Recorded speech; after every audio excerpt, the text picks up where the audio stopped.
Oi gente, tudo bom com vocês? Meu nome é Larissa, esse é o podcast Filme da Semana e no episódio de hoje eu vim falar com vocês sobre meus favoritos do ano passado. Coisas que eu assisti, coisas que eu li e que gostei muito e que fizeram parte do meu ano, fizeram meu ano ser especial. Esse é mais um dos episódios de retrospectiva, né, em complemento com o da semana passada, que eu fiz um apanhado das minhas estatísticas do ano, eu comentei de várias coisas que eu assisti lá.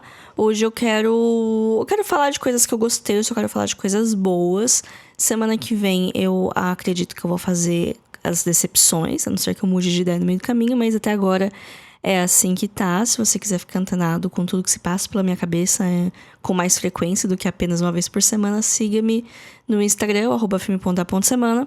Às vezes eu sumo, mas no geral eu falo bastante lá nos stories, de vez em quando tem post. Pelo menos 2 vezes por semana tem post no feed, né?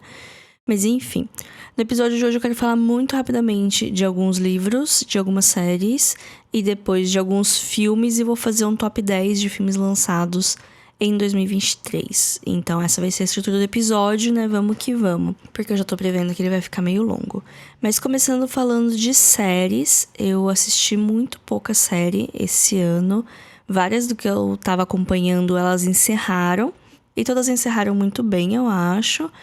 Foi um grande momento acompanhar várias séries, mas eu não participei de tantos hypes, por assim dizer, que nem em anos anteriores. Aliás, pra não falar que eu não participei de nenhum grande surto do momento, eu participei do primeiro do ano, que foi The Last of Us. Foi uma série da HBO, uma série da HBO que está em andamento. A segunda temporada eu acho que vem ano que vem. Mas que ela chegou bem no começo do ano, assim, foi muito legal, eu gostei bastante. Eu não tinha conhecimento muito do jogo, além do superficial. Foi uma história que eu gostei bastante de acompanhar, eu acho que ela tem muito potencial para uma série. Gosto muito desses fim do mundo que não tem muita esperança, mas aí você meio que acha esperança, mas sem ser um negócio meio que, tipo, a vida vale a pena no final. Talvez a vida não valha tanta pena, mas vale um pouquinho, sabe? Então eu gosto dessa vibe da série, foi uma das minhas favoritas do ano passado. Na categoria séries que eu acompanhava e acabaram, e agora eu tô meio perdida porque eu tenho dificuldade de criar apego, né? Eu sinto que muitas coisas que eu comecei a assistir, sei lá, 5, 4 anos atrás, que elas estão chegando ao fim agora, era uma outra época da minha vida e eu conseguia me pegar muito mais fácil com séries. Hoje em dia tem uns 2 anos, assim, que eu tenho visto bem poucas séries comparada com a minha antiga eu, né? Mas essas séries que eu acompanhava que acabaram é Succession, que tá aí raspando todos os prêmios e merece todos os prêmios. É uma série sensacional, uma série que eu demorei pra ter um pouco de apego. Eu comecei a assistir ela na época que saiu a segunda temporada. Na verdade, que já tinha acabado de sair a segunda temporada e tava começando a rapar prêmios, né? Porque até então a primeira temporada tava lá, tinha um certo prestígio, mas eu acho que foi na segunda temporada que ela estourou mesmo, né? E a terceira e a quarta... Teve 4 temporadas, né? A terceira e a quarta eu acompanhei semanalmente e foi muito bom acompanhar semanalmente, porque ela não é uma série, assim, de coisas que você fica, meu Deus, e agora o que vai acontecer? Mal posso esperar pra semana que vem chegar. Mas ela tem muita informação, então é até bom assistir semanal, porque aí você dá uma descansada na cabeça. Porque senão é informação, informação, informação, informação. E tem coisa até que eu não entendo. Eu aprendi muitos jargões corporativos com essa série, né? Então foi muito gostoso de acompanhar Succession. É um ótimo dramalhão, assim. Ele tem a parte de ser uma série séria e de prestígio, mas no final do dia é um grande drama familiar. Uma outra também que acabou, mas talvez ela não acabou tão bem quanto ela começou, foi Ted Lasso, que eu acho a primeira temporada incrível. Eu gosto bastante da segunda também. Mas essa terceira eu ainda gostei porque eu gosto dos personagens. Então estar lá com os personagens me deixava muito feliz. Se tivesse uma quarta, mesmo que fosse ainda mais inferior, eu ia estar lá e ia estar gostando por estar passando tempo com esses personagens. Mas eu confesso que a qualidade deu uma caída. Tem umas horas que a série ela cai pro sentimentalismo muito forte, que ela sempre teve. Ela sempre foi uma série bastante sentimental. Mas eu acho que antes ela conseguia fazer um malabarismo melhor, sabe? Nessa última temporada eu achei que ficou muito razões pra acreditar, sabe? Também acabou A Maravilhosa Senhora Maisel, que é uma série que eu gostava muito no começo. Depois eu acho que ela tem uma queda de qualidade, mas eu também não sei se é uma queda de qualidade ou se é eu que comecei a perder a paciência, porque tem isso também, né? Tem séries que eu assisto e eu acho excelente, e depois eu revejo algum tempo depois, quando eu mudei ou eu tô num espaço mental diferente e eu começo a não suportar mais coisas que antes eu gostava. Então vai saber se a série caiu ou se fui eu que mudei. Mas o fato é que eu não gosto tanto, eu não sei se é a terceira ou se é a quarta temporada dela, eu acho que tem uma queda bem grande, assim. E na quinta e última eu tava até meio cética, eu nem tava tão animada pra assistir, mas eu falei, é a última temporada, né? Vamos ver, vamos acabar. E eu gostei muito dela, eu achei ela muito boa, eu achei que ela fecha muito bem tudo que ela abre, e a cena final é linda. A relação das duas protagonistas, né? Na verdade, da protagonista e da coadjuvante principal, né? Que é a Sarah Maisel e a personagem da Alex Borstein. Eu gosto muito da relação delas, eu adoro como que acaba. Eu gosto a última temporada tem uma linha temporal que vai e que volta. Ela fica alternando entre o presente da série e um futuro próximo, e um futuro um pouco mais distante. E eu gostei bastante dessa estrutura. Eu gostei do jeito que lidou com os coadjuvantes, né? Porque é uma coisa que a série ela começa muito focada na protagonista. E depois ela começa a abrir muito pros coadjuvantes, até porque eu não sei se a protagonista fica ainda mais insuportável do que ela já era, mas aí abre mais espaço pros outros personagens. E eu acho que encerrou tudo muito bem, assim. Gostei bastante do final da Sarah Maisel. É uma série que eu gosto bastante, recomendo com algumas ressalvas. Eu sei que nem todo mundo vai gostar, mas é porque a protagonista, ela é um pouquinho insuportável. Mas eu vou defender ela. Apesar que, de fato, tem umas horas que ela faz umas coisas que nem eu consigo defender. Mas, enfim, a vida é assim, né? Outra série que também gostei muito de acompanhar nesses anos todos foi Eu Nunca, da Netflix. Uma das poucas séries adolescentes que eu assisto, que eu gosto. Que também trata tão bem os protagonistas, né? Eu já falei aqui várias vezes que eu não gosto de coisas que infantilizem os personagens, tratar a criança como bobo ou tratar a criança como incapaz, né? Na parte de filmes infantis, é que é adolescente e também não trata eles como incapaz, mas também não trata como, sei lá, tem muitas séries adolescentes que tratam, que só tem adolescente, todos os adultos são burros, ou eles não entendem nada, é só o adolescente que sabe o que tá fazendo e que vai conseguir fazer as coisas. Ou até mesmo algumas aventuras, né, que são protagonizadas por adolescentes que caem no mesmo estereótipo. Todos os adultos são extremamente burros e apenas aquele adolescente de 16 anos, que é o melhor do mundo, vai conseguir fazer essa missão super perigosa que vai salvar o mundo, né? Então eu tenho problema com as duas coisas, né? Tanto tratar eles como crianças que devem ser isolados do mundo, quanto tratar eles como, nossa, é a solução para todos os problemas do mundo está nos ombros desse adolescente, né? Então são dois extremos que eu dei exemplos muito extremos, mas na ficção não é difícil chegar, né, nesse tipo de situação. Eu acho que Eu Nunca equilibra muito bem. Mostra esse lado humano, esse lado que erra, que tá aprendendo, que erra e depois repete o erro, mas eventualmente vai aprender a não repetir mais os erros. Ou o adolescente que ele quer ser adulto, ele quer ser visto como um adulto, principalmente, quer ser levado a sério, quer ser respeitado, mas que na hora que precisa tomar uma decisão é inseguro, porque não tem experiência, ou quando é seguro demais vai lá e não dá muito certo, ou dá de cara com a parede, esse tipo de coisa. E eu acho que Eu Nunca tem muito disso. A protagonista, às vezes, ela é insuportável. Muitas vezes ela é insuportável, muitas vezes ela é uma péssima amiga, ela é egoísta, ela age de acordo com as coisas que ela acha que é importante. E o que importa aqui não é isso, não é ela ser egoísta e agir segundo o que ela acha que é importante, mas como o que ela acha que é importante muda ao longo da série, né? Porque essa é a vida, né? Quem nunca foi egoísta numa hora e tomou uma atitude meio errada, assim, e, enfim, isso ainda te assombra quando você vai dormir, mesmo que já tenha se passado, sei lá, 10 anos, 20 anos. Faz muito tempo que eu era adolescente, gente. Mas mesmo assim, mesmo no começo da vida toda, mesmo hoje, às vezes acontecem umas coisas que eu falo, assim, não passa anos não, passa, sei lá, horas e eu fico, por que eu fiz isso? Por que eu falei aquilo pra aquela pessoa? Nossa, como eu sou horrível, né? Mas enfim, são momentos da vida, né? E além dessas séries, né, eu tentei ver mais minissérie, porque eu tô justamente com esse problema de não conseguir me apegar e não ter tanta vontade de ver coisas que tem muita coisa pra ver, porque eu tenho preguiça, né? Quando é uma série com muitas temporadas, eu fico com um pouquinho de preguiça de começar agora. E quando é série que não tem muitas temporadas, eu tenho medo de começar a ver e entrar nesse mundo e ela ser cancelada abruptamente. Eu ainda tô muito triste que cancelaram Nossa Bandeira é a Morte, que eu não cheguei a ver a segunda temporada que saiu no final do ano. Ia ver agora, mas aí cancelaram a série, fiquei triste. Aí eu nem sei se eu vou ver, sabe?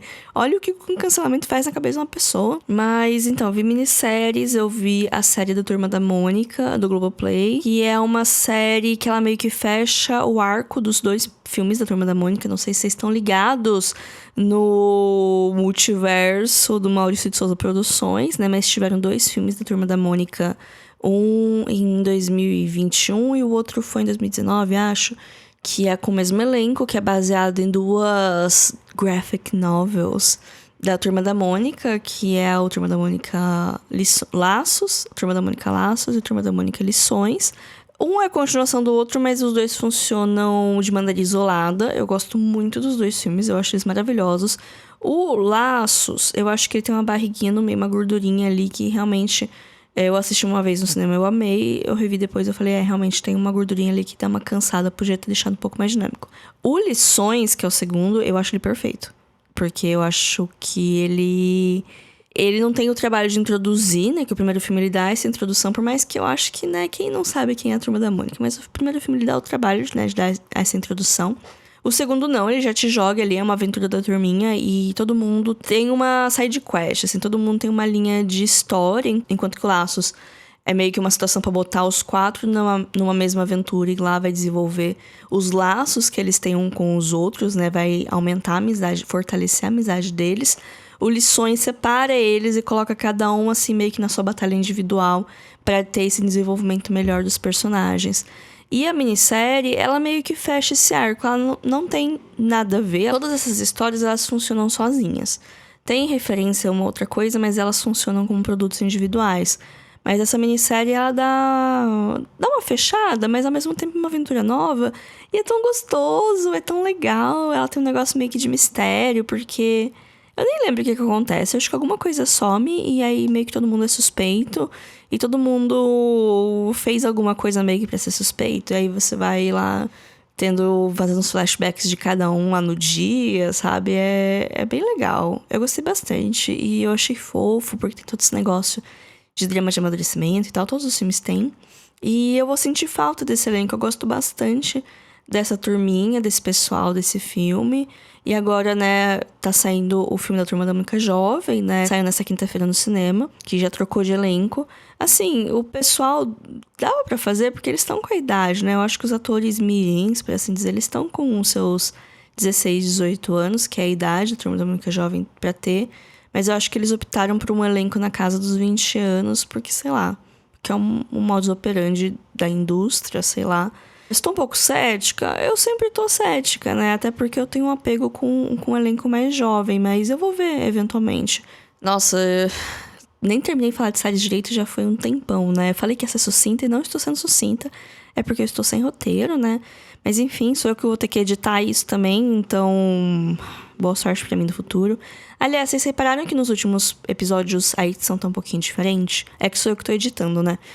Tá tudo bem entre eu e o Alexandre, é só que ele tá com menos tempo livre que eu, e aí eu resolvi pegar pra editar, né, pra dar um help, né? E aí eu não sei se eu edito tão bem, que na verdade eu faço cortes secos. Ele faz milagres com a minha voz, eu faço apenas cortes secos, mas eu acho que é isso, né? E até por isso que eu tô fazendo sem roteiro, porque eu sei quais são as linhas de pensamento da minha cabeça. Apesar que às vezes eu tô editando e eu tô ouvindo e eu falo, mano, por que eu fui pra esse caminho? Porque eu comecei essa linha de pensamento e não terminei.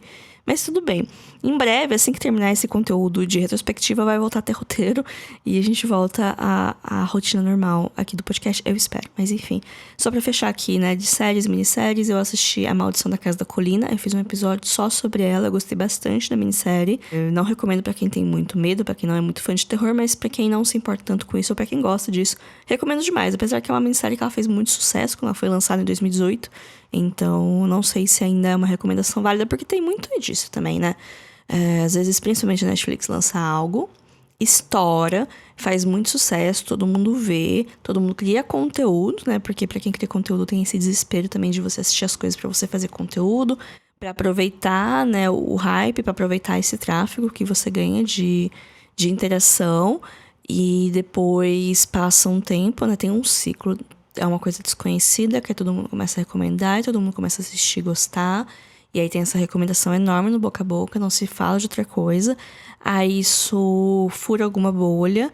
E aí algumas pessoas começam a ter uma expectativa muito grande sobre algo, vão assistir, não corresponde às expectativas, aí começam a falar mal, começam a falar que é subestimado, começam a criticar quem gostou, falando que essa pessoa claramente não assiste mais nada da vida dela pra achar essa porcaria boa. E aí as pessoas começam a brigar sobre elitismo cultural, e aí tem toda essa briga, e aí passa uma semana e esse assunto morre. E aí uma outra coisa emerge para ter um hype, e aí esse primeiro produto fica completamente parado, esquecido. E se você for falar 2 semanas depois, ou você é tipo, sei lá, o Rubinho Barrichello falando de uma pauta quente atrasadíssima e ninguém liga, ou tipo, todo mundo já viu e seu comentário já não é mais relevante, todo mundo já criou conteúdo, seu conteúdo não é mais relevante. E se você falar dele, sei lá, 1, 2 anos depois, como que fica? Ele ainda é relevante? Porque já passou tanto tempo, as pessoas ainda lembram? Ou será que teve pessoas que pegaram ranço naquela época porque foi tão falado, tanto bem quanto mal, que você cansa, né? Você enjoa de um assunto quando ele é falado demais. E aí a pessoa não viu, e aí agora uma recomendação que surgiu anos depois talvez faça a pessoa ver. Não sei, eu divaguei aqui. Deixei coisa pra trás? Muito provavelmente. Deixei. Objetos Cortantes, uma minissérie de crime policial, cidade pequena, tudo que eu amo, mas é que eu vejo com um pouco de frequência, porque eu sei que eles têm uma fórmula meio batida e eu não quero ficar vindo atrás do outro, porque aí você vê a fórmula e começa a ficar chato. Então, geralmente eu vejo 1 ou 2 minisséries policiais, assim, por ano, que eu fico, meu Deus do céu. Eu adoro minisséries policiais de crimes que se passam em cidadezinhas que tem muitos segredos, mas eu vejo pouco justamente por causa disso. Teve a minissérie documental Vale o Escrito, do Globoplay também, que é sobre a história do Jogo do Bicho no Rio de Janeiro, que é incrível. Existem linhas de acontecimentos que são idênticas às plots de Casa do Dragão. Tem também a segunda temporada de Good Omens, Belas Maldições, que eu achava que era uma temporada que não precisava, porque a primeira, ela era uma minissérie, ela foi planejada para ser como uma minissérie, ela adapta um livro do começo, meio e fim. Mas aí tem a segunda temporada, que é uma grande fanfic, e como eu gosto muito dos personagens, eu gostei bastante dela, porque foi gostoso de assistir. Nada muito incrível, nada muito revolucionário, mas às vezes a gente só precisa de uma fantasia legal com os personagens legais. Vamos agora para livros. 2023 não foi um ano muito leitora. Desde 2020, que eu considero, na minha renascença enquanto leitora, que eu ando lendo mais de 10 livros por ano. Ano passado eu li 22, eu acho. Eu queria ter lido 24, não consegui chegar, mas pelo menos li um por mês, que já é alguma coisa. Eu li algumas séries. Na verdade, eu li 2 séries de livros. Uma é uma duologia que se passa no universo Grisha, de Bardugo, dos Sombreossos, que é a trilogia do Nicolai. Gostei muito. Entrou para o meu hall de favoritos do ano, mas eu acho que entrou no hall de favoritos por baixa concorrência. Apesar que eu adorei. Me diverti muito lendo, eu gostei de cada minuto que eu tava lá naquele universo, mas é porque eu gosto dos personagens, não porque é incrível ou revolucionário ou nada. Outra série que eu li, que eu gostei bastante, é a da Passa Espelho. São 4 livros dessa fantasia, desse universo todo uau. Eu falei mais no último episódio de leituras, eu acho que eu falei mais, que eu falei dos livros intermediários. Eu li os 4, eu consegui terminar os 4 no ano passado. Eu acho que a minha ordem de favoritos é o segundo, depois o primeiro, depois o quarto, depois o terceiro. O terceiro acho que eu menos gostei, mas mesmo assim, eu gostei muito deles, gostei muito do universo, gostei muito dos personagens, eu gostei muito da mecânica mágica. Eu recomendo pra quem tá procurando fantasias que não sejam assim tão óbvias, com aquele contexto medieval do escolhido e tal, sabe? Ela desvia um pouquinho disso, pelo menos no começo. Também na parte de fantasia, eu li A Casa do Marcerulho, que é uma fantasia de volume único. Ela é toda cozy fantasy, é uma história onde não tem um negócio de salvar o mundo, né? O que o pessoal lá fora chama de low stakes, né? Que são riscos baixos. Se o protagonista falhar, o mundo não vai acabar. Algumas pessoas, elas vão sofrer? Vão, mas essa é uma coisa muito pequena, sabe? Ele vai sofrer mais que as pessoas, talvez. Esse subgênero, né, cozy, essas histórias menores, por assim dizer, um pouco mais cotidianas, gostosinhas. Tem essa atmosfera fantástica.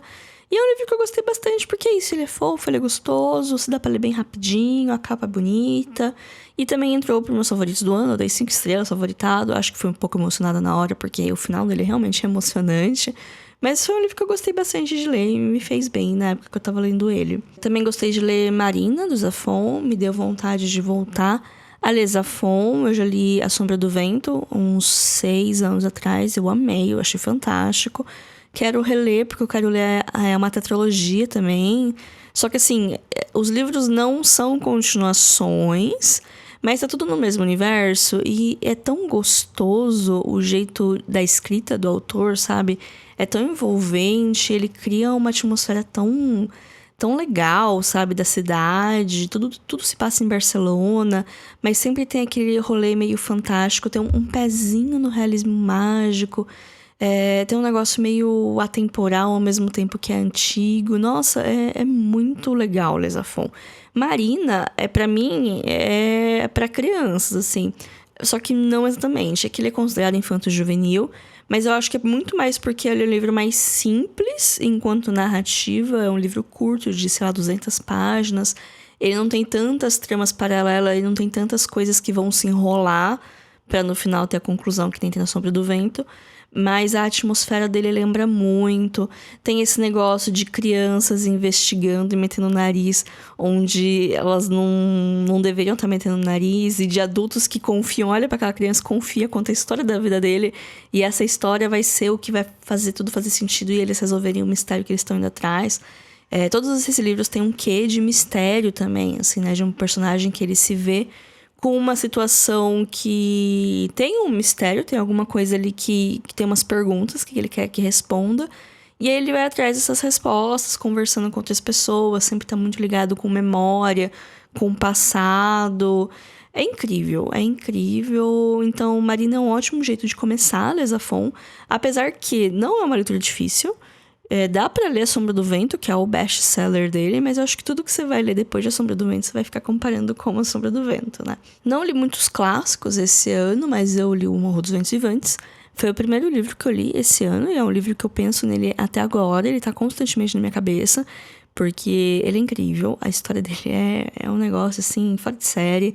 O jeito que ele é contado através de um narrador não muito confiável, mas que não tem esse negócio de, tipo, ele é um narrador não confiável, não confia nele. Não foi feito de caso pensado.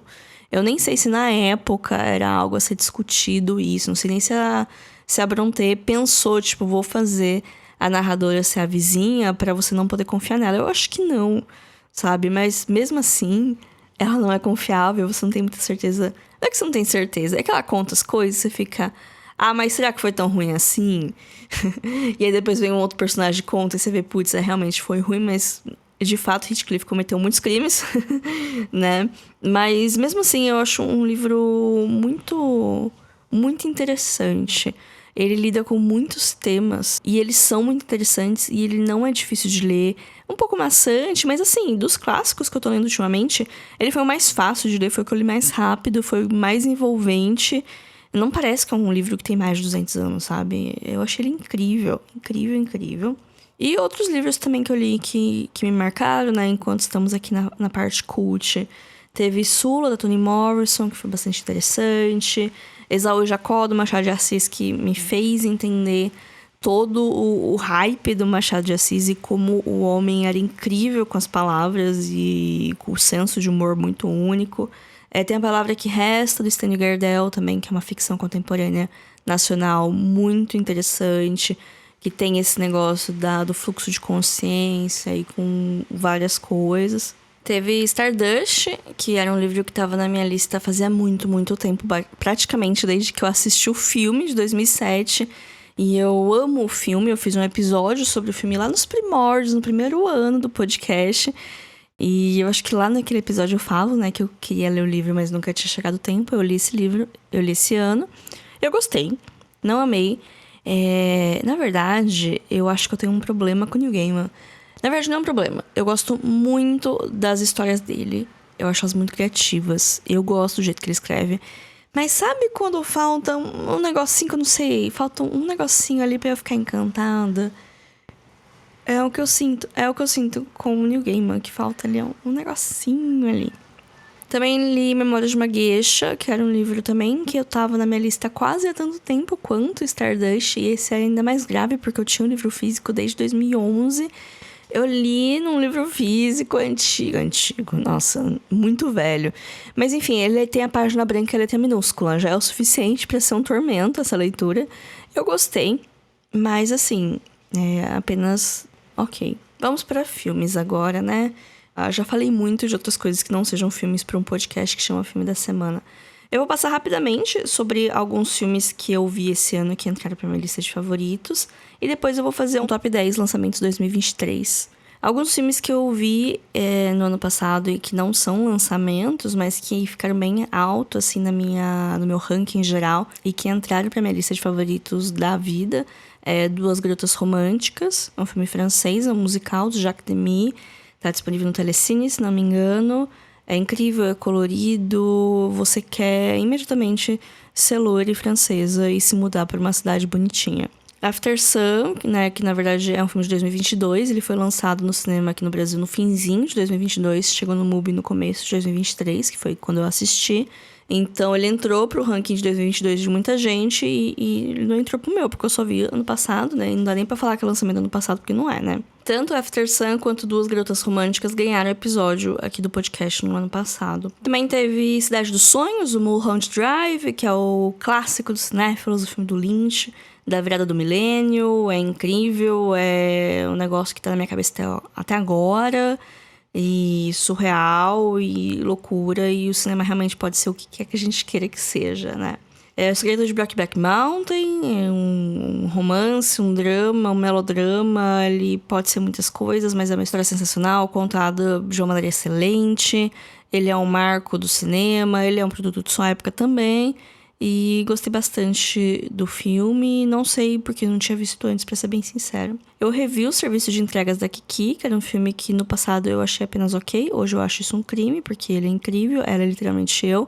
É um dos meus favoritos do Estúdio Ghibli, é uma história de amadurecimento extremamente simples, porém muito tocante e delicada e belíssima. E ela tem um gato, gente, tão bonito.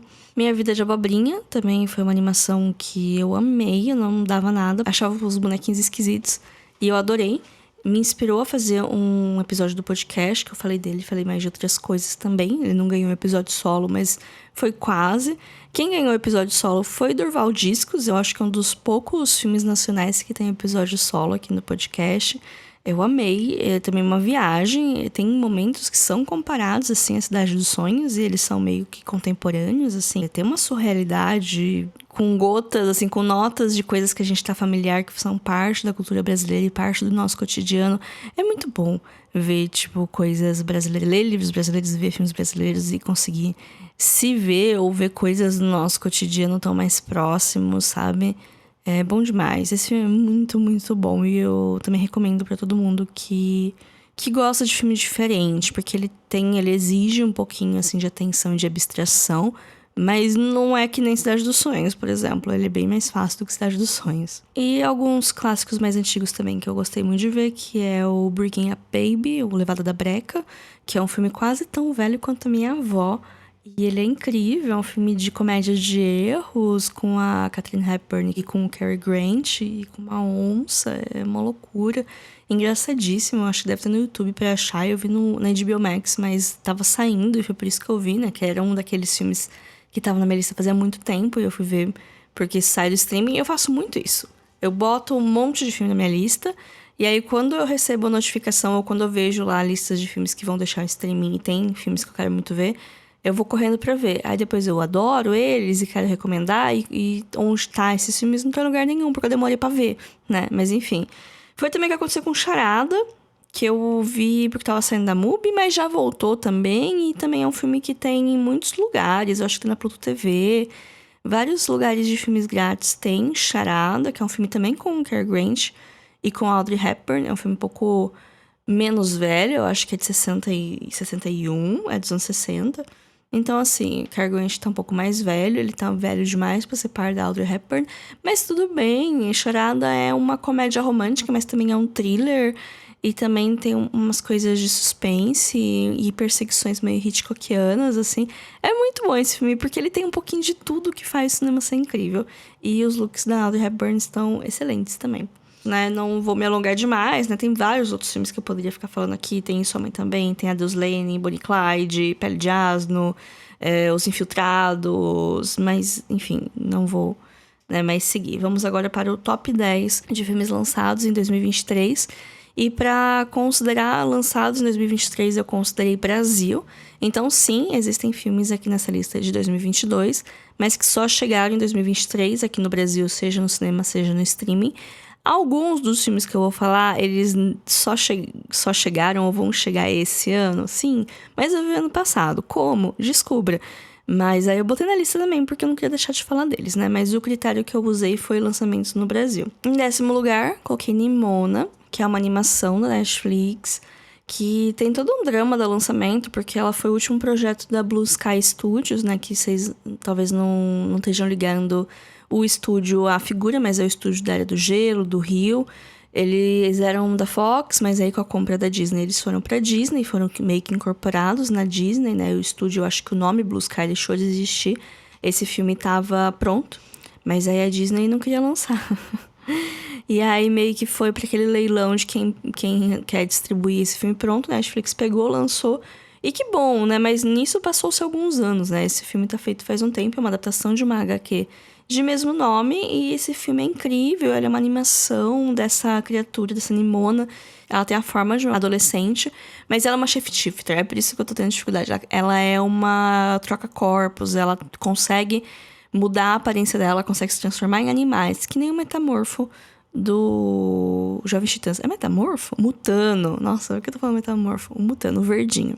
Só que ela é rosinha. Daí tem todo um rolê que ela começa o filme meio que como uma antagonista. Na verdade, ela nem é a protagonista no começo, é um outro cavaleiro. Que tem todo um rolê do reino lá. Acontece um negócio, assim, que ele era uma pessoa de confiança, ele é visto como não mais de confiança, ele é exilado. E aí ele encontra a Nimona, e os dois meio que precisam se ajudar pra se ajudarem, mas os dois não confiam muito, mas acaba sendo meio que uma narrativa de...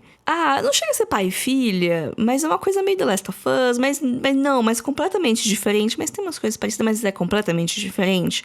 Não sei porque eu estou comparando. Mas é muito bom, tem várias leituras que dá pra fazer. Algumas um pouco mais nas entrelinhas, outras nem tanto. Tem bastante temáticas LGBT que não estão nas entrelinhas, e talvez seja por isso que a Disney não queria lançar, né? Enfim, é lindo, a animação é linda, eu chorei assistindo, e é muito bom, Nimona. Aí, em 9º lugar, eu coloquei The Fabelmans, que é de 2022. Eu vi no cinema em 2023, é o filme de Steven Spielberg, que tava forte na temporada de premiações no ano passado, mas acabou saindo de mãos vazias. The Fabelmans é incrível, é uma celebração do cinema de Steven Spielberg, que é um cineasta incrível. Ele já transitou por vários gêneros, ele já fez um pouquinho de tudo, e sempre de maneira eficiente. Mesmo os filmes dele não tão bons, eles são eficientes, né? Eles não são ruins, por assim dizer. E The Fabelmans é incrível, tem todo o amor, você consegue sentir essa paixão que ele tem por fazer cinema e por contar histórias, e como ele se abre contando a história da família dele, contando momentos vulneráveis, assim. Funciona se você quiser ver isso só como uma obra de ficção da jornada desse menino, mas quando você conhece a persona do Steven Spielberg e enxerga isso como uma autobiografia dele, é ainda mais incrível. É muito bom esse filme, e ver no cinema foi incrível. Em 8º lugar, talvez um pouquinho mais alto do que deveria, dada a minha emoção com o filme, está Ryan Lane, Uma Amizade, um Amor Improvável. Eu não lembro agora qual que foi o subtítulo que ele ganhou aqui no Brasil, mas é um filme que chegou direto no streaming, chegou no Star Plus. No começo do ano, ele passou em alguns festivais, no começo do ano nos Estados Unidos, é um filme de 2023, e chegou quietinho aqui no Star Plus. Ele é uma comédia romântica. Ele lembra, eu vou aqui, lembra Antes do Amanhecer, porque tem o rolê de duas pessoas que se conhecem ao acaso e acabam forjando uma relação íntima enquanto caminham pela cidade. Essa é a semelhança, essa é a premissa. E esse filme ele tem muita personalidade, ele tem uma estética muito legal e muito descolada, sabe? Ele é muito colorido. Tem alguns takes em câmera de olho de peixe, sabe? Que é aquela lente um pouco mais ampla. A cidade é muito colorida, que a gente não costuma ver Londres tão colorido que nem tá aqui, né? Londres geralmente é uma cidade muito cinza, ou em tons de sépia, ou mágica, e aqui ela é uma cidade muito colorida, muito cheia de gente, muito cheia de barulhos, muita coisa. Eu gostei bastante de Marlene, eu gosto dessas novas levas de comédias românticas reimaginadas por mulheres, que sempre tem uma pegada um pouquinho diferente das fórmulas que estão passadas tão batidas, né? Eu gosto bastante desse filme. Talvez, agora, olhando em retrospectiva, talvez eu tivesse colocado ele, sei lá, em 12º lugar e tivesse subido John Wick, que John Wick sofreu a nota de corte, né? Ele ficou em 11º, talvez eu tivesse trocado os dois de lugar. Mas, ainda assim, são dois filmes incríveis, tanto Riley quanto John Wick 4. Mas é que eu não vou ficar falando tanto de John Wick 4 aqui, porque ele não entrou no top 10, né? Número 7 é Gato de Botas, O Último Desejo. Também um lançamento, né, que chega um pouco atrasado aqui. Hoje tá no Telecine, se não me engano, assim como The Fabelmans, não falei The Fabelmans, tá no Telecine. Gato de Botas tá no Telecine. Não precisa ter visto o primeiro filme do Gato de Botas, que poucas pessoas lembram que existe. E que eu assisti, né, pra ver o filme, eu não achei ele ruim. Eu achei ele ok. Um pouco esquecível. Mas esse Último Desejo, ele é incrível. Assim, claramente tem uma influência muito forte do Aranhaverso. Assim como em outros filmes, né, que outras animações que estão saindo têm influências bem fortes do Aranhaverso. Aqui tem, tanto na parte dessa estética mais cartunesca, mais colorida, quanto na parte da aceleração da história, sabe? O jeito que as coisas são contadas. Eu gostei muito, é uma história relativamente simples. É uma história que a gente já viu várias vezes sendo feitas, mas que tem um quê a mais na jornada dele contra o vilão do filme, que acaba sendo uma jornada de autodescoberta, que também não é um negócio super difícil de ver e super inovativo, mas o jeito que foi feito é um jeito extremamente eficiente. Esse filme é um filme muito bom, é um filme que agrada a criança, que agrada adulto, que agrada os pais, que agrada todo mundo, tem piada. Tem uma gordurinha, sim, eu acho que tem vilão demais nesse filme. E eu não gosto muito da parte da Caixinhos Dourados. Não sei se é por causa da dublagem, eu assisti dublado em português e eu não gostei muito da dublagem da Caixinhos de Ouro. Não sei se é por causa disso, mas eu achei que, tipo, tinha vilão demais. E se eu fosse escolher o vilão que eu achava mais sem graça, era ela, assim. Apesar de ter o porquê ela tá lá e ter meio que a resolução da história dela, mas foi a parte que eu menos gostei do filme. Em 6º lugar, outra animação, Marcel the Shell with Shoes On. Também tá no Telecine. É um mix, na verdade, né, de animação com filmagens. É feito num formato de falso documentário, acompanhando o Marcel, que é essa conchinha de gênero indefinido. O Marcel é uma conchinha que tá vivendo nessa casa com a avó dele. E ele quer saber mais da família dele. Porque a família dele sumiu, né? Que eles moram numa casa onde morava um casal. E em determinado momento esse casal brigou. E um fez as malas e foi embora. E nessa mala tava a família dele. Que eles estavam, na verdade, junto com umas coisas que a pessoa jogou na mala meio que correndo. Fazendo mala correndo, aquele jeito dramático de filme, sabe?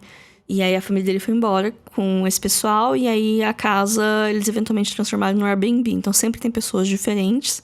Tanto que eventualmente chega o cara pra fazer o documentário, né? É um dos hóspedes, né, dessa casa de aluguel por temporada. E aí o Marcel acaba aparecendo, ele acaba descobrindo o Marcel e resolve fazer esse documentário com o intuito dele encontrar a família dele, né? Então tem todo um negócio que ele lança documentário na internet, ele se torna viral e tem tudo isso. Mas é fofo. Eu acho que é por isso que tá tão alto na minha lista também. É muito fofo. Eu já conheci o personagem, que ele tem alguns curtas no YouTube, uns 10, 15 anos atrás. E também é isso, é a conchinha explorando a casa e mostrando, olha, eu uso isso aqui como apoio pra tal coisa, olha, eu cortando batata, sabe? É fofo. Tem toda essa história que também, quando eu paro pra falar em voz alta, eu vejo que não é nada demais. Mas eu acho que no cinema, como as coisas são feitas, são mais importantes do porquê elas são feitas, sabe? A história, ela é só mais um detalhe dentro de tudo que tem pra acontecer no cinema, todas as sensações que a gente pode ter assistindo aquela história, né? Tem filmes que têm a mesma história, são filmes que, quando você para pra pensar no argumento principal, é muito parecido, mas o que vai mostrar se aquele filme é bom ou não, se é cópia do outro ou não, é a forma como as coisas são feitas, né? Se a gente for extremamente reducionista, a gente só vai ter, sei lá, 4 tipos de narrativa que existem no mundo. E aí também não é legal, né? Em quinto lugar, Crescendo Juntas, ou o título em inglês Are You There, God? It's Me, Margaret. Eu comentei dele em algum momento, acho que foi no assistido de dezembro, né? Porque como eu vi agora em dezembro e eu não vi tanta coisa em dezembro, eu tive mais tempo pra falar de cada filme no episódio, né, dos assistidos. Eu amei esse filme, ele é um drama de amadurecimento, ele é baseado nesse livro de mesmo nome, que é um best-seller lá nos Estados Unidos. Pra quem acompanha a série, pra quem acompanha um pouco de cultura pop, deve estar ligada que esse nome não é um nome estranho, né? Que já é uma referência, assim, sei lá, é a marca de uma lágrima deles. Não sei se essa comparação é justa, não li nenhum dos 2 livros. Mas é um livro adolescente muito famoso, assim. E o filme é lindo, assim, é um drama de amadurecimento dessa menina que ela tá se mudando.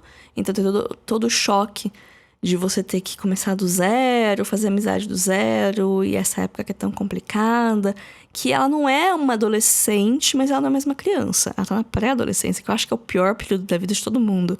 Porque justamente isso, você não é mais uma criança, você não quer mais brincar, mas você quer brincar. Mas as suas amiguinhas te falam que brincar é cringe. Ninguém mais brinca de boneca, você já tem 13 anos, você já é uma adolescente. Só que você não sabe o que você quer. Tem hora que você quer ser criança, tem hora que você quer ser adulta. Tem hora que você quer ser adulta, mas você não sabe como ser adulta. Aí quando realmente você vai ter a chance de ser adulta, que é quando você menstrua, geralmente, você não quer mais aquilo. E aí o filme lida com tudo isso, todos esses sentimentos. E também tem uma relação mãe e filha muito bonita, uma relação mãe e avó muito bonita. Tudo é muito bonito, assim. Se eu puder fechar os olhos, eu penso na cor dourada, assim, sabe? Aquele laranja bem pôr do sol, bem aconchegante. É o que esse filme é, ele é aconchegante. Ele tá no HBO Max. Chegou também direto pra streaming, nem passou por cinema nem nada. Chegou quietinho no HBO Max no final do ano. E é uma super pedida. Se vocês estiverem de férias, com família, esse filme é muito fácil de gostar, assim, principalmente mulheres, né? Eu imagino que alguns homens talvez achem meio chatos, achem meio exagerados, mas aqui cá entre nós, meninas, não é muito exagerado não, viu? Em quarto lugar, eu coloquei Assassinos da Lua das Flores, o filme novo do Scorsese, chegou nos cinemas aqui no Brasil em outubro, eu vi nos cinemas, e foi uma experiência, não sei nem falar como que foi incrível, assim. Fazia tempo que eu não vi um filme de drama no cinema, e eu gosto muito do Scorsese. Ele é um dos diretores que às vezes eu tenho um pouco de preguiça do fandom, mas toda vez que eu vejo um filme dele eu falo, cara, realmente, isso é cinema. Mesmo os que eu não gosto tanto, eu consigo fazer uma lista enorme de qualidades daquele filme. Então, Assassinos das Flores é um filme muito bom. Ele é um filme que faz sentido com o tempo que estamos vivendo, faz sentido com a carreira do Scorsese, algumas decisões que tem... É um filme que gerou muitas discussões, né? Ah, mas por que tal coisa foi assim, não foi assada? Porque o ponto de vista é esse, não é aquele? E assim, para pensar enquanto diretor, faz tudo muito sentido as decisões que o Scorsese tomou enquanto decisões criativas, sabe? Outros filmes poderiam ser feitos com a mesma história, claro, por outras pessoas, mas esses filmes não existem ainda, né? Então a gente julga o filme que existe. E eu acho ele incrível, assim, realmente, ele é um filme um pouco longo demais, é um filme que pode cansar. No cinema não me senti cansada, mas eu fui pronta e fui preparada. Mas se eu visse em casa, talvez eu sentisse um pouco a duração dele. É um épico, assim, né? Então se prepara pra uma história com o Porsche de épico, que é uma coisa que a gente não vê tanto hoje em dia. Com tantos personagens e com personagens com importâncias diferentes, mas meio que com suas tramas, então tem bastante gente pra você decorar quem que é, e gente que tá sempre ali, e gente que aparece no começo do filme, só me aparece mais pro final, e aí você vê, é por isso que aquela pessoa tava lá. Então, assim, é filme de prestar atenção, pra você ver quem que é cada um, e entender as dinâmicas de cada um, e o final dele, assim, é sensacional. Eu tava assistindo e eu tava gostando bastante do filme, mas assim, eu tinha uma outra questão. Mas chegou no final e o jeito que ele se fechou, eu achei incrível. Realmente é o meme do Scorsese falando isso é cinema. Porque é. Até o... Era um filme 4 estrelas. É um filme muito bom. Aí com o encerramento e o jeito que ele acabou, eu falei, não, isso aqui é uma obra de arte. Realmente estamos vendo história sendo feita. Mas, enfim, não é pra todo mundo. Não acho que todo mundo vai gostar. Não no sentido de que é um filme difícil, que nem Cidade dos Sonhos, que realmente não é um filme pra todo mundo, porque as pessoas simplesmente não vão entender e não vão gostar porque não entenderam. Esse filme é um filme que não é difícil de entender, precisa prestar atenção. Mas ele é extenso, né? Ele é meio que uma maratona. É cansativo, mas é recompensador. Assassinos da Lua das Flores chegou recentemente no catálogo da Apple TV+, mas eu acredito que também tem pra alugar em alguns lugares. Em terceiro lugar ficou Barbie, que é, né, o grande fenômeno do ano, o grande filme-evento. Eu fui no cinema de rosa, com a minha única blusinha rosa do meu guarda-roupa inteiro, assisti o filme e foi muito legal assistir no meio daquele público majoritariamente feminino e com minhas amigas, falar sobre o filme, ver os memes nascendo e saturando e depois voltando e ver o filme nas premiações. Eu gostei muito, eu revi ele semana passada, que ele tá agora no catálogo da HBO Max, né? E eu revi ele com o Alexandre, que eu falei, não, você precisa ver esse filme. Ele gostou, tá, gente? Mas uma coisa que eu acho engraçado é que quando eu fui no cinema ver, eu gostei bastante, mas eu tinha algumas considerações. Por exemplo, eu fiquei um pouco incomodada em como o arco do Ken foi um pouco estendido demais. Eu acho que ele tomou uma parte muito grande da metade do final do filme. Por um filme que chama Barbie, as pessoas lembram demais do Ken e realmente os memes são engraçadíssimos, a música é ótima. Gosto bastante do Balé dos Sonhos, né, que é o balé dentro do balé, mas eu saí do cinema com essa sensação que tinha Ken demais. Eu revi em casa e eu acho que eu gostei mais, porque não me incomodou tanto a parte do Ken. Assim, realmente, eu acho que a parte da Barbie pedindo desculpas pra ele no final, eu acho meio tipo, garoto, você não precisa pedir desculpas por ele ter botado um monte de expectativa em cima de você. Mas, tirando isso, eu me diverti igual, eu gostei, eu prestei mais atenção nas coisas. Gente, o cenário, a produção desse filme é um negócio também, é um negócio que você não tá acostumado a ver mais hoje em dia. Esse cuidado de produção, desses cenários maravilhosos feitos, toda essa ambientação, sabe, que não parece falsa ou que não parece asséptica demais. Tipo, aqui ela parece asséptica, mas é por causa do contexto, né? Por causa do conceito. É o filme do ano pra mim, assim, em questão de ser um bom filme, em questão de impacto cultural, tudo. Não é meu favorito do ano, vamos chegar lá, né? Ele está em terceiro lugar. Mas foi um filme que, assim, é o filme de 2023. Se você me vai perguntar qual que é o filme de 2023, eu falo Barbie. E, engraçado, né, que teve o evento do Barbenheimer, mas eu não vi o Oppenheimer até agora, porque eu tenho um pouco de preguiça do Nolan enquanto cineasta. Já gostei muito dele no passado. Até tem um episódio no primeiro ano do podcast que é sobre O Grande Truque, que é meu filme favorito do Nolan, que lá eu devo ter rasgado elogios, era uma outra época, já faz 4 anos isso. E também A Origem, né, o filme Inception, ele é um filme muito importante na minha vida cinéfila. Tipo, é um dos filmes meio definidores, assim, na minha vida. E eu agradeço o Nolan por isso. Mas tudo que veio depois de Origem, eu não gosto tanto, sabe? Eu acho Interstellar chatíssimo, e o pessoal ama esse filme. Eu acho chatíssimo e mela cueca, sabe? Tudo do jeito que eu não gosto, assim. O melodrama, eu gosto de melodrama, mas pra mim no filme é do jeito que eu não gosto do melodrama. E a complicação pelo complicado. Mas enfim, por que eu tô falando de Interstellar, gente? Tô dando hate de graça aqui. Tô dando motivo pra vocês me odiarem de graça, porque eu sei que é um filme muito amado. Eu não sei por que mexer nesse vespeiro, né? Mas enfim, não vi o Oppenheimer até agora. E vou ter que ver, né? Porque pelo andar da carruagem vai ganhar o Oscar, né? E aí eu preciso estar atualizada. Mas, nossa, eu tô morrendo de preguiça de ver esse filme, porque nada na história do cara que criou a bomba atômica, nada nisso me chama atenção, me apetece, sabe? Mas enfim, né? Defensores de Oppenheimer, por favor, não venham me xingar no inbox. Mas continuando com a minha lista, né? O bruto desse episódio tá dando quase 1 hora. Deus tenha piedade da minha alma quando for editar esse episódio. Em segundo lugar, Vidas Passadas, que eu acho que é o único filme dessa lista que não foi lançado no Brasil ainda. Ele chega no final do mês, eu acho que semana que vem. Ele chega aqui nos cinemas. Eu vi ele já tem alguns meses, né? Mas enfim, porque eu dei meus pulos, eu queria assistir, tá todo mundo falando bem. E eu acho que nem vai chegar no cinema aqui de Bauru também, né? Então não sei nem porque eu me iludo. Mas Vidas Passadas é um filme incrível, ele é lindo. E ele é uma estreia na direção, sabe? Não dá pra acreditar que esse filme é uma estreia. E eu acho curioso que 2 dos meus filmes favoritos esse ano são estreias das suas respectivas diretoras, que é o After Sun e agora o Vidas Passadas, e são filmes completamente diferentes.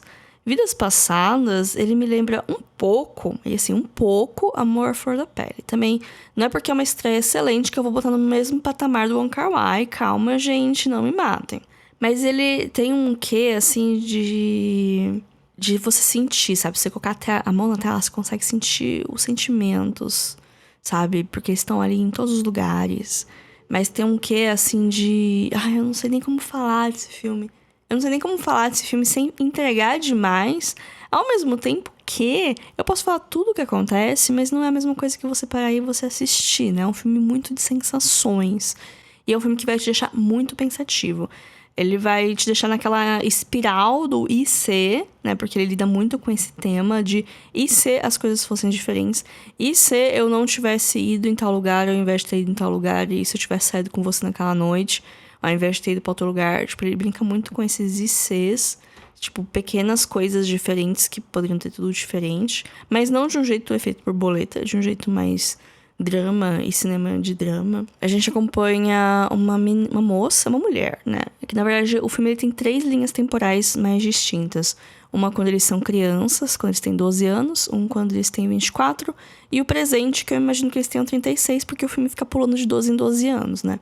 Quando eles são crianças, na verdade eles são pré-adolescentes, né? Não são tão crianças assim. Eles estão estudando na Coreia do Sul, são melhores amigos de classe, eles fazem tudo juntos, eles brincam tudo juntos, né? Aqueles queridos.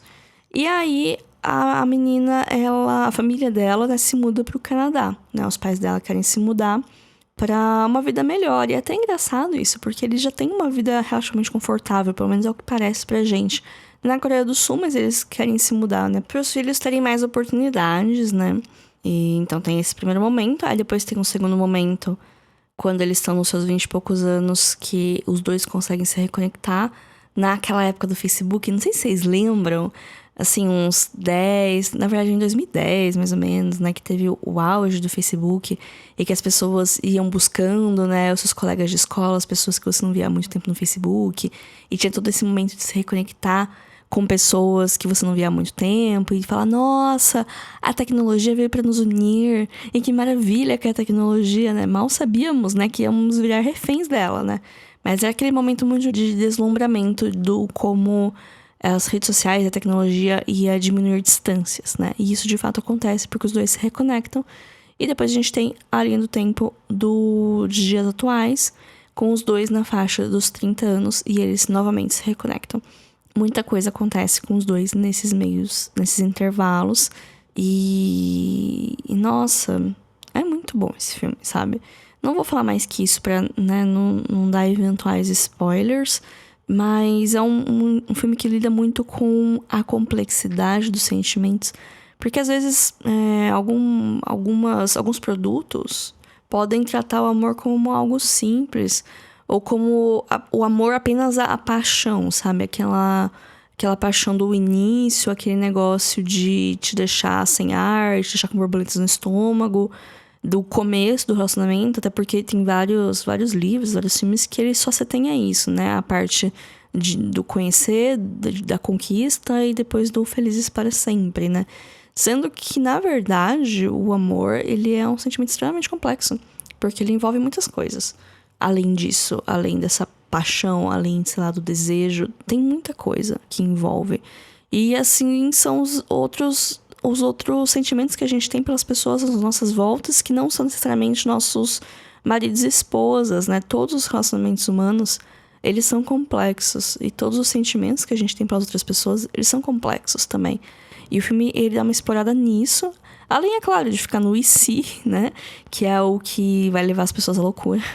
Provavelmente, que vai fazer você chorar, provavelmente, que você provavelmente vai lembrar de alguma situação do seu passado, que você tomou uma decisão que mudou, e aí você fica pensando como seria se fosse diferente. Às vezes não necessariamente relacionado a namorado, a relacionamentos românticos, mas relacionados a outras coisas que definiram a nossa vida, né? Mas pra mim, o filme, ele tem um tom otimista. Não otimista, mas ele não é cético, ele não é trágico. Eu não enxergo ele como isso, sabe? Como se fosse uma coisa de, nossa, estamos todos fadados ao sofrimento. Mas sim que a alegria e a tristeza são dois sentimentos que andam juntos. Assim como todos os outros sentimentos, tá o tempo todo na nossa cabeça. Tudo em todo lugar ao mesmo tempo. Todos os sentimentos em todas as coisas. Já dizia divertidamente, né? Isso é o que eu tenho pra falar de Vidas Passadas até agora. É um filme que eu queria rever quando ele chegar aqui no Brasil. Se chegar no cinema aqui de Bauru, eu vou rever e faço o episódio do podcast. Fica aí essa promessa. California Filmes, faça isso acontecer. E pra fechar, né, esse rankingzinho, o meu filme favorito do ano passado, né, que teve o lançamento em 2023, foi Homem-Aranha Através do Aranhaverso. Parte do motivo dele estar tão alto na minha lista é porque eu fui ver no cinema 2 vezes. E ver esse filme no cinema é uma experiência sensacional. A animação é belíssima. Eu gosto bastante do primeiro Aranhaverso, só que eu não vi no cinema. E aí esse eu falei, não, eu vou ver no cinema, porque, né, ele é lindo. E ele é lindo, as cores desses filmes são lindas. A história é legal, ela é divertida, ela é engajante. Ela tem os clichês, tem as partes engraçadas, tem as partes da jornada do herói que a gente já espera, tem os momentos da jornada do Homem-Aranha que a gente já espera, né? Porque tem algumas situações que o Homem-Aranha sempre passam, que fazem ele ser, né, o herói da vizinhança, o super-herói mais carismático e mais fácil de você se ver nele, da Marvel inteira. Só que ele também brinca um pouco com isso. Eu acho que foi isso que me fez ficar tão assim com o filme. Foi o destaque maior na Gwen, que a Gwen, ela ganha um status de co-protagonista aqui. No outro, ela era uma coadjuvante grande. Aqui, ela é praticamente co-protagonista. Ela tem um arco também. Um arco lindo. Nossa, como é bonita as partes da Gwen. E as partes do Miles Morales é incrível, porque ele começa a questionar esse negócio de... Ah, não, tá escrito, é assim, ó, evento canônico. Que é uma coisa que tá rolando muito na Marvel. Tipo, não, tem que ser desse jeito, porque... Por causa das linhas do tempo, isso tem que fazer assim, porque senão o multiverso vai cair em desequilíbrio, que é uma coisa que tentam jogar aqui, e ele meio que fala, não, e se... Não, eu não vou fazer isso, porque vocês estão falando que eu tenho que fazer. Ah, mas você vai sofrer as consequências. Então, que seja, mas eu não vou fazer isso porque você falou que é pra fazer assim. Então, ele meio que se impõe, né, como esse agente da mudança. E como essa mudança vai acontecer, a gente só vai ver no próximo filme, porque ele termina em cliffhanger, né? É parte 1. Mas mesmo assim, é muito legal. É muito legal. Um pouco longo pra uma animação. Ele é um pouco longo, ele tem um pouquinho mais de 2 horas. Mas é incrível, é lindo, é maravilhoso. É muito bom, sabe? Eu gosto muito dessa franquia. Eu espero que o episódio 3, né, que é a parte 3, faça jus e faça um encerramento digno. E depois, se essa franquia for continuar e tiver outros momentos, que continue boa também. Mas que a parte 3, ela meio que feche esse arco, né? Pra gente ter esse sentimento de conclusão, que é uma coisa que eu acho muito importante, né? Ter esse sentimento de conclusão, até pra conseguir julgar as coisas como obras inteiras, né? Porque eu gostei muito do Através do Aranhaverso, mas ainda tem aquele gostinho de que é um filme intermediário, né? As coisas que começaram nele não se concluíram completamente. Então, se vocês forem assistir, vão com isso na cabeça pra não ficarem muito frustrados na hora que ele acaba. Porém, eu sabendo que, né, era um filme intermediário, teve umas 3 horas que eu achava que ele ia acabar e ele não acabava, ele continuava. Eu falava, ah, tá, beleza, vai acabar agora. E ele não acabava, ele continuava. Aí eu fiquei tipo, nossa, mas não vai acabar nunca? E ele acaba num momento bom. Mas, essa, né, era isso que eu tinha pra falar desse filme. Esse episódio ficou gigantesco. Eu espero que não tenha ficado muito bagunçado minhas linhas de pensamento. Eu espero em breve voltar com episódios roteirizados. Não sei porque eu não roteirizei, porque eu já imaginei que ia ficar enorme. Mas enfim, sigam a gente no Instagram, @filme.da.semana. A gente também tem um e-mail para contato, que é o podcastfilmedasemana@gmail.com.